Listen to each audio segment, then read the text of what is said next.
the adhesive so that we can separate the touchscreen from the base of our iPad. 1 to 2 minutes of the heat should suffice.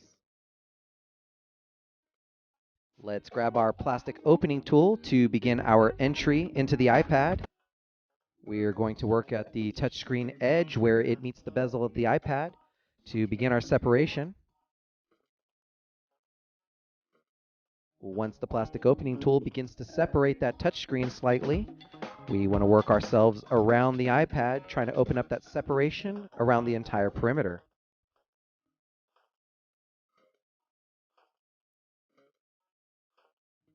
With that touchscreen completely separated, we like to use a triangle opening tool in the separation so that the adhesive doesn't come back in contact with itself. As you continue working at that touchscreen into the next side, again with that separation made, let's use another triangle opening tool to keep that gap open.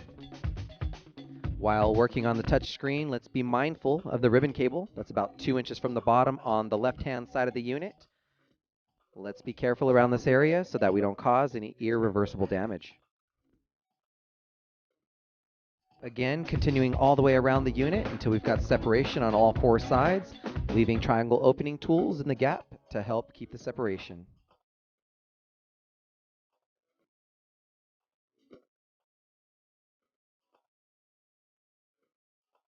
When you're completed with the separation, we can now peel back that front touchscreen, almost like a book, and being mindful of the ribbon cable that's still connected. We'll now work towards removing the LCD. You're going to notice held down by 4 Phillips screws, 1 in each corner. Let's go ahead and remove those screws.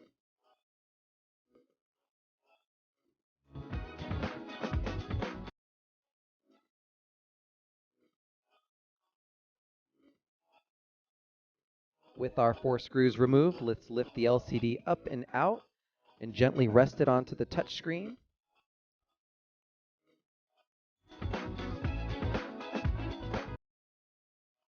Revealing our ribbon cable that has a locking socket into the motherboard. We want to lift the lever on that socket, releasing the cable so that we can remove it from the motherboard.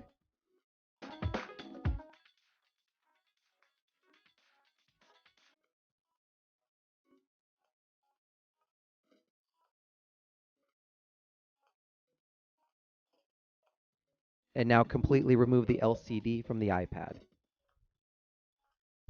Our touchscreen is going to have similar locking sockets for removal, releasing 2 levers for the actual touchscreen ribbon cable, and then the smaller locking socket for the ribbon cable for the home button assembly down towards the bottom. Let's release both of these locks, and we can remove the touchscreen completely from the iPad as well.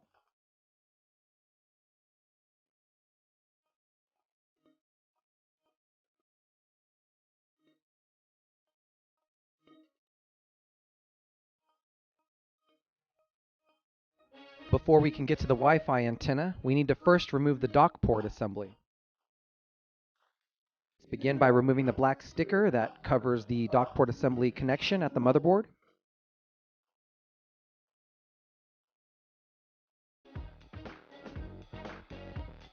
After peeling the sticker up, we can gently pry up at the connection, releasing it.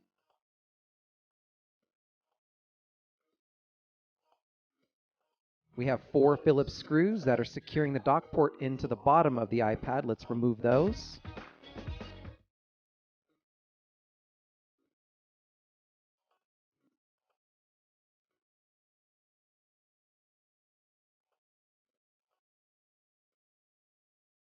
The black plastic spacer just to the side of the dock port needs to be pried up using your spudger.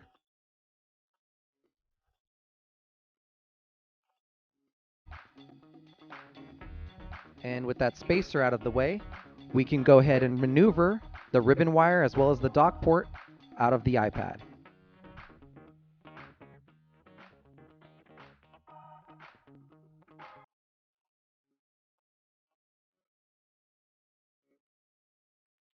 With the dock port removed, we can bring our attention now to the Wi-Fi antenna, starting out with the 4 Phillips screws that are securing it into place.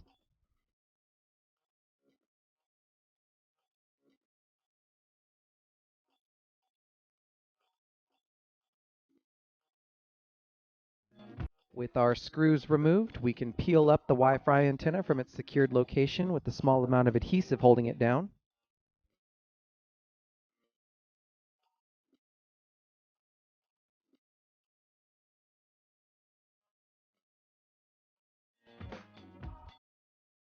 Next, we need to remove the two connections, starting with our coaxial cable.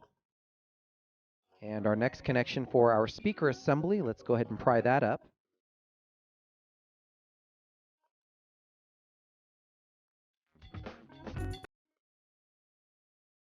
You'll notice the cables for both the speaker assembly and the coaxial connection are adhered together. Let's peel those two apart.